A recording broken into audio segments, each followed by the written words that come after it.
Major funding for NJTV News is provided in part by RWJ Barnabas Health. Let's be healthy together.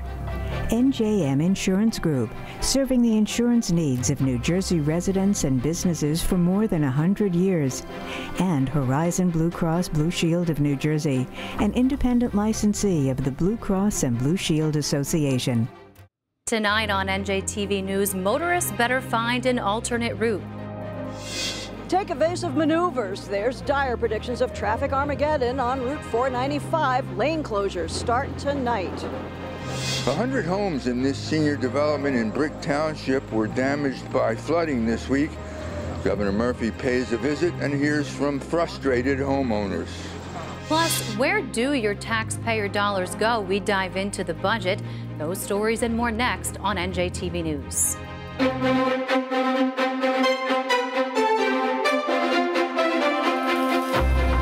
Live from the Agnes Varus NJTV studio at 2 Gateway Center in Newark, this is NJTV News with Mary Alice Williams.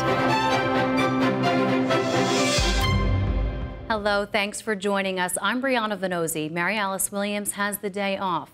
The main event in this so-called commuter summer of hell begins tonight. That's when construction starts on Route 495 to the Lincoln Tunnel. And as senior correspondent Brenda Flanagan reports, the governor is urging motorists to stay away.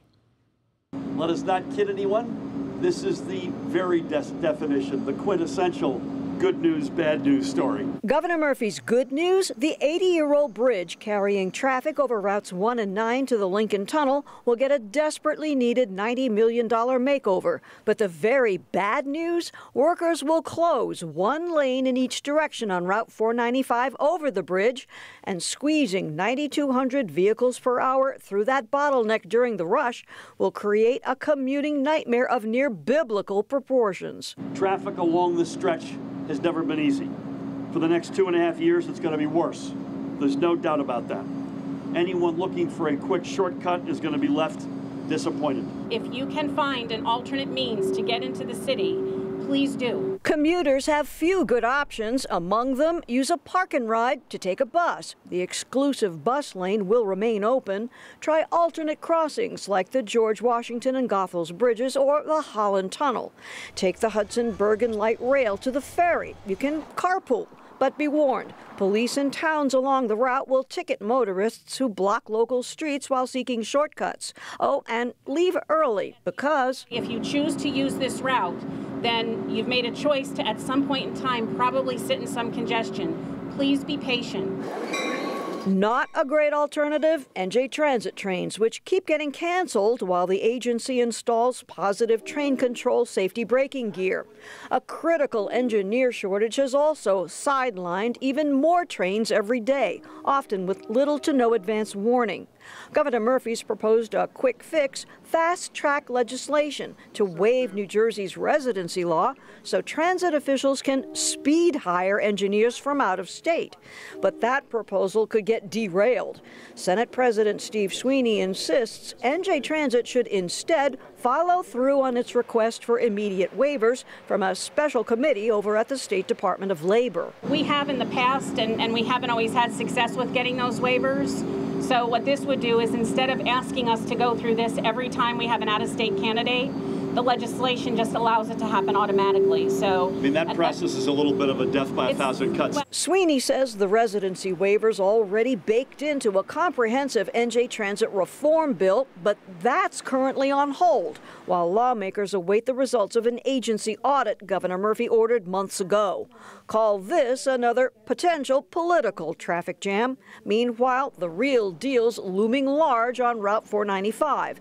There's a website with updates. Please sign up so that you can get automatic alerts and updates. Again, it's restorenj495.com. The lane closures start tonight at 9 o'clock. Monday's rush hour will be commuters' first experience with what's predicted to be a descent into traffic hell. In North Bergen, I'm Brenda Flanagan, NJTV News.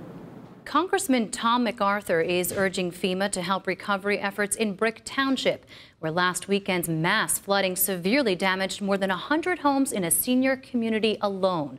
That's where we find Chief Political Correspondent Michael Aaron, who surveyed the aftermath alongside Governor Murphy. Brick Township was hit hard by Monday's deluge.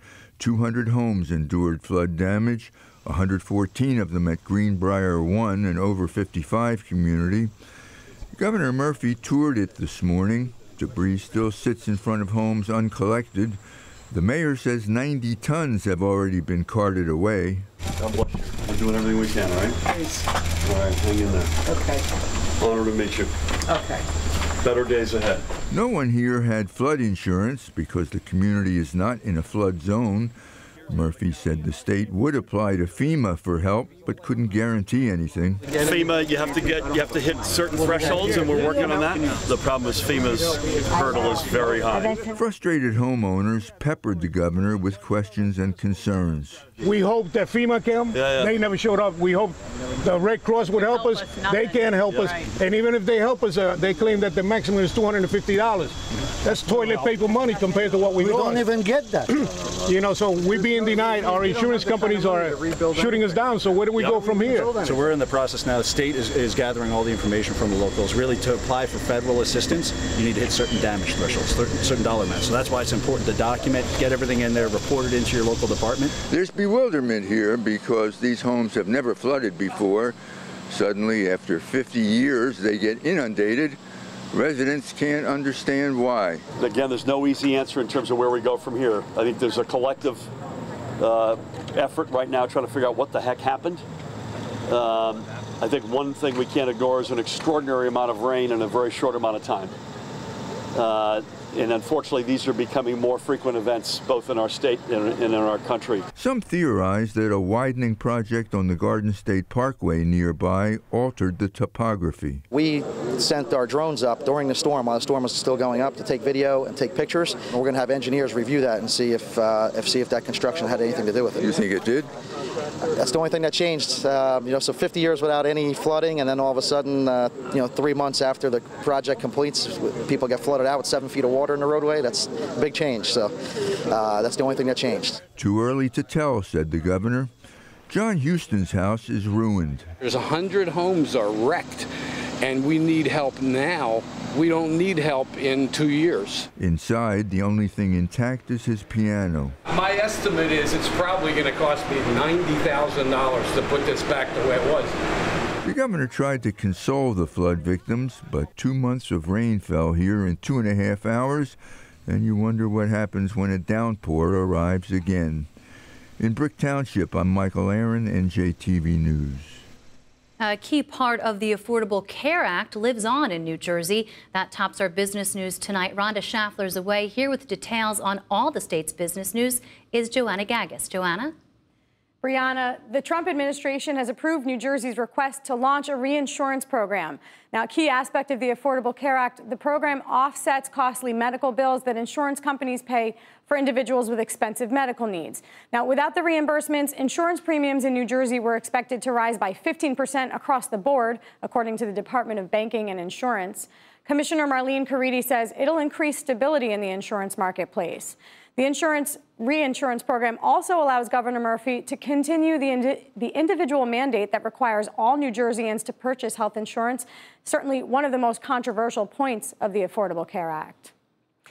Dispute over development in Bayonne. The City Council approved tax abatements for 2 residential developments. The first, a 30-year tax break for the developer of twin high-rise luxury buildings. The second, a 25-year abatement for a 5-story residential building. Angry community members claim the move puts an undue burden on Bayonne residents, but City Council members argue the development won't happen without the abatements and that new residents will offset those tax losses. Essex County has earned a AAA bond rating from Moody's Investor Service. That's the highest rating given by the agency. This marks a major improvement from the junk bond rating that the county received in 2002.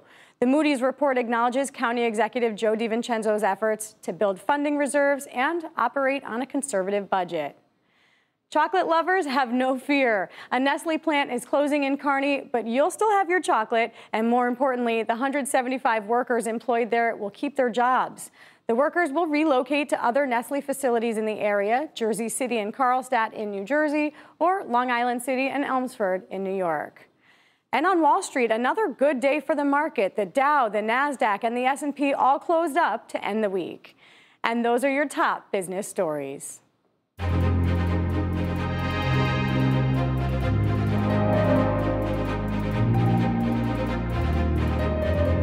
A controversial pipeline project that would cut through the Meadowlands is moving forward. The Federal Energy Regulatory Commission gave final approval to Williams. That's the company looking to expand its Transco natural gas pipeline through the Northeast. A spokesperson says all major permits are in hand, and the Rivervale South to Market project will begin early next year, finishing in late 2019.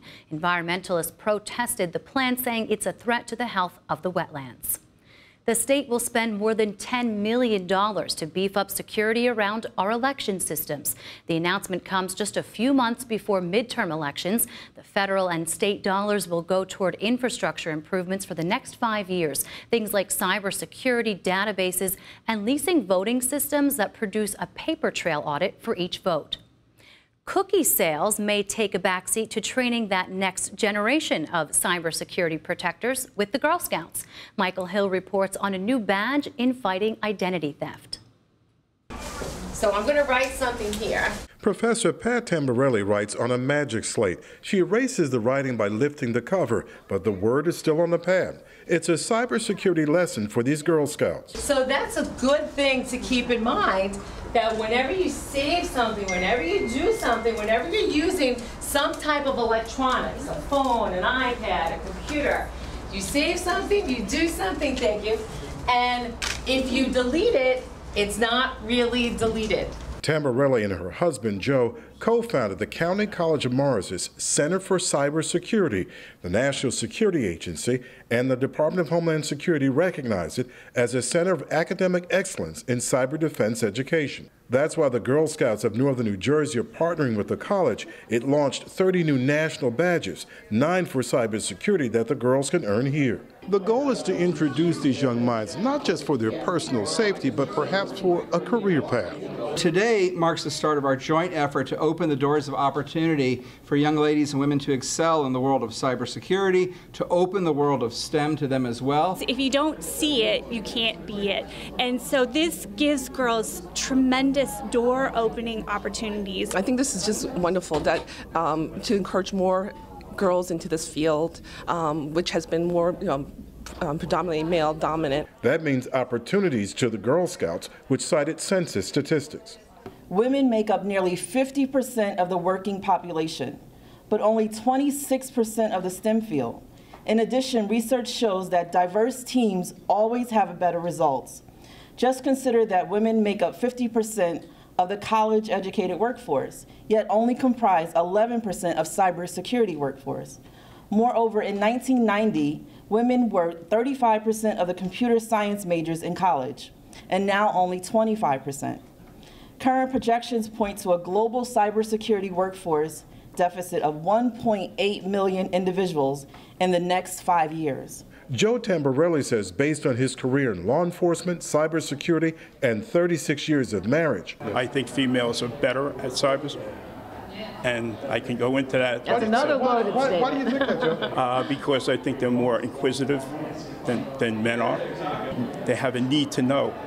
So they ask questions, and they keep asking questions. He calls me nosy, but I like how he says need to know for everyone else. Among the first lessons, the Tamborellis will teach the girls how to practice safety in the cyber world. There's so much crime out there.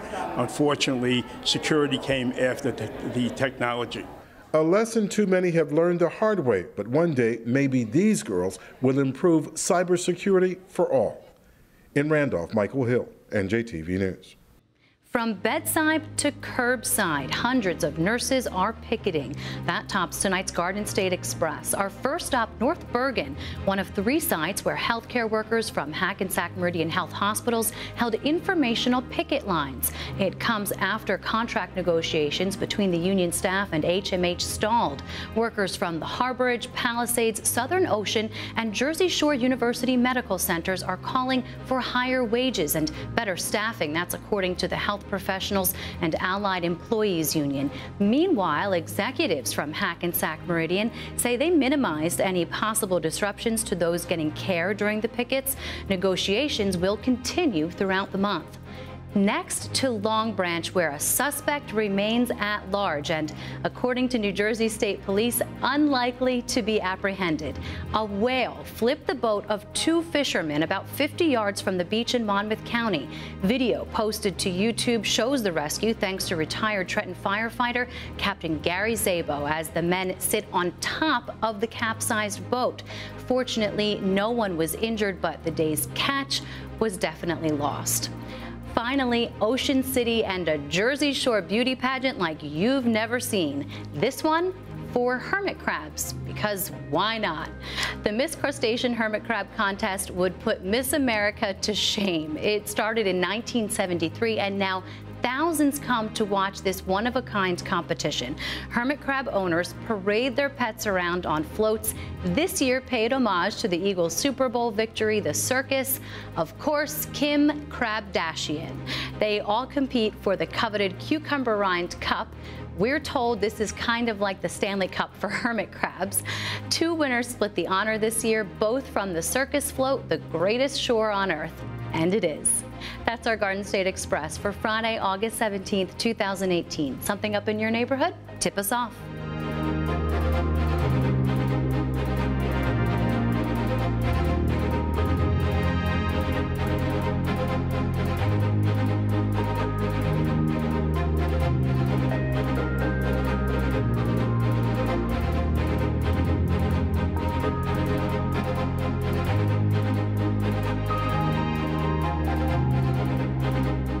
Time now for a budget breakdown with NJ Spotlight's John Reitmeyer. John, the last few times you were in, you spoke a lot about how the money from this nearly $38 billion budget for this fiscal year 2019 will be spent, things like transportation, like education. But today, I really want to look at where the money comes from and then also these new tax policies that were implemented when the budget was passed. Are they going to affect how much revenue we collect? Absolutely. And so right off the top, if we talk about the income tax, that's New Jersey's biggest source of revenue. It's $16 billion each year, which is almost half of that total spending. There was a big change made to the income tax for this year. There was a new rate established for people who make more than $5 million. It's a rate of 10.75% on every dollar that they make over $5 million. And that affects how many people? It's about 2,000 people, and the state's going to get about $280 million in revenue padded onto that income tax collections just off of that change. Not a millionaire's tax, though. Is the state limited on the collections just because of how our income tax is structured? That's exactly. So the structure of the income tax is known as progressive, or it uses marginal rates, and so that, for example, that 10.75% rate isn't levied against the whole amount of money someone would make. It's only on the amount over that hurdle. So as you go up the income brackets, you're charged at the rates for each bracket, and they go up. But if we take that 10.75% rate, it'll only be applied to what someone makes over $5 million. Anything they make under $5 million is still going to be levied at the old rates, and that's basically how that structure works. Let's turn to the sales tax. Where does that fall? So that's the second largest source of revenue for New Jersey. It's going to bring in about $10 billion. But unlike the income tax, this is just a set rate, 6.625%, that's levied on purchases, whether it's worth $1 or $1 million, you pay that same rate. So that, again, brings in about $10 billion. One thing that's going to help is there was a recent Supreme Court ruling that allows the state to collect a little more revenue from online sales taxes. Governor Murphy wanted to make the sales tax higher. Yeah, that was a big debate in the whole budget showdown. Yeah, and he ended up losing that fight with the legislature, and so that kept the total number down a little bit, but then they did benefit a little bit from the Supreme Court ruling on the online sales. What would be our next largest source of revenue after that, then? So third of the big three is the corporate business tax, and that's what's levied on business and corporate profits. And there was another change made to this year. The top-end rate used to be 9%. They established a new top-end rate of 11.5%, and that's only on businesses with profits over $1 million. And so we're going to collect, the estimate is $3.25 billion, although the CBT is subject to a lot of volatility, so we'll have to keep an eye on that. You write about just the tax code itself being modernized, being brought up to date. What is that adding that we didn't have before? A bunch of new little pots of money are going to come in from different things that are going to be taxed that frankly weren't around when the tax code was written. So if you think about a ride-hailing service like Uber or Lyft, there's now a 50-cent surcharge on each ride, and that's going to generate about $12 million. There's also a new tax. Well, they're going to levy the sales tax and any applicable hotel taxes to home sharing or room sharing services like Airbnb. And so that's another $15 million. And then e-cigarettes, those didn't exist until recently. Now they're going to tax the liquid nicotine that people use for their e-cigarettes or vaping devices, and that's another $17 million. It's a 10-cent per milliliter tax. And then the last one of note is sports betting. So there was another Supreme Court ruling. It allowed states to legalize sports betting. New Jersey did it earlier this year, set some tax rates, and now the projection is $25 million in new revenue from that activity. There was a little discrepancy, though, initially about just how much, depending upon who you spoke with, the state would collect from this. Yeah, I mean, this is a totally new thing that the state's in the business of taxing now, so it's hard to determine what the market is, and that's where there was some disagreement at one point. Are we still talking about marijuana with revenues?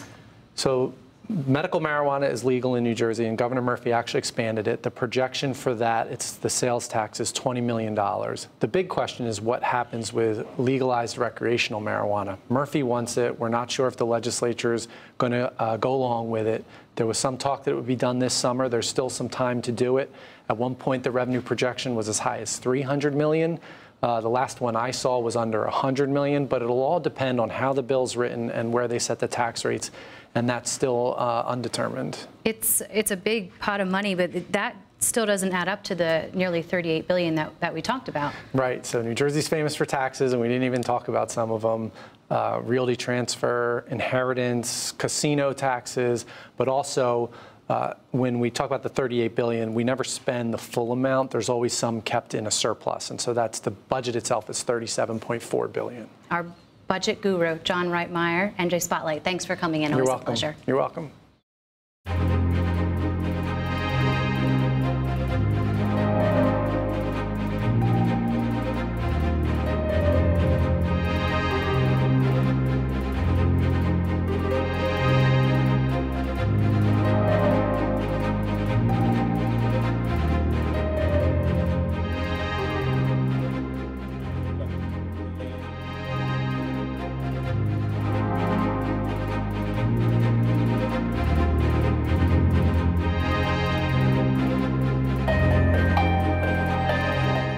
It's Jersey Fresh season, that time when many of the state's most prized crops are ripe for eating. So what to do if you don't live near a farm? Lauren Wanko reports from one of the many traveling farmers markets in the Garden State. Traveling is part of the job for this fourth-generation New Jersey farmer. We go to the people instead of them having to travel to us. Christina Stone co-owns the family business, Kroicke's Farm Market and Greenhouses in New Egypt. On this day, though, she's at the downtown Toms River Farmers Market. There are 140 community farmers market in the state. Each one is different. What does it mean? It's a chance for communities to bring farmers into the marketplace, to bring other vendors that have fresh products. Managed by the downtown Toms River Business Improvement District for about a dozen years, the market is open every Wednesday from mid-May through Thanksgiving. Farmers and other vendors pay a fee to participate. We have at least 4 produce farms, a number of other vendors that sell everything from wine to brownies to spices and hot sauces to organic dog treats. Christina sells her fresh produce at 6 different markets each week, including this one. Her day starts at about 4:30 a.m. After feeding the farm animals, she prepares for the market. We pick, we pack, we come to the market, we set up, then it's unloading all over again. It's making boxes.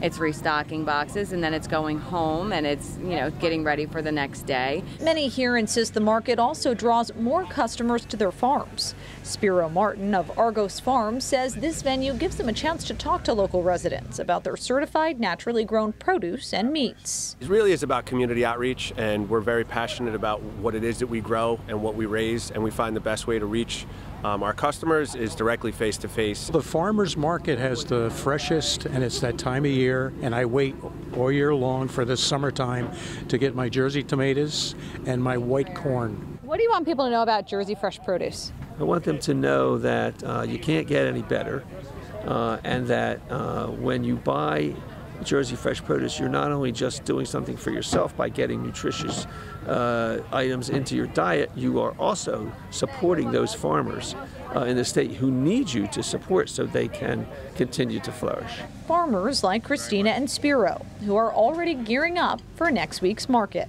In Toms River, I'm Lauren Wonko, NJTV News.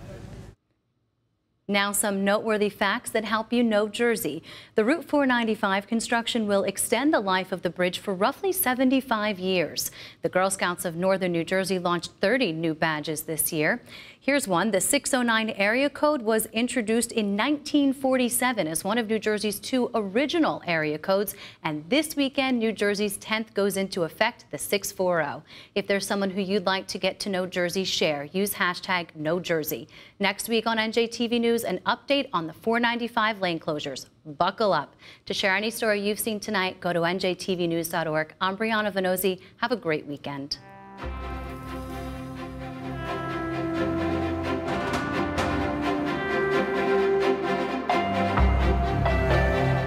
The members of the New Jersey Education Association, making public schools great for every child. And PSE&G, we make things work for communities.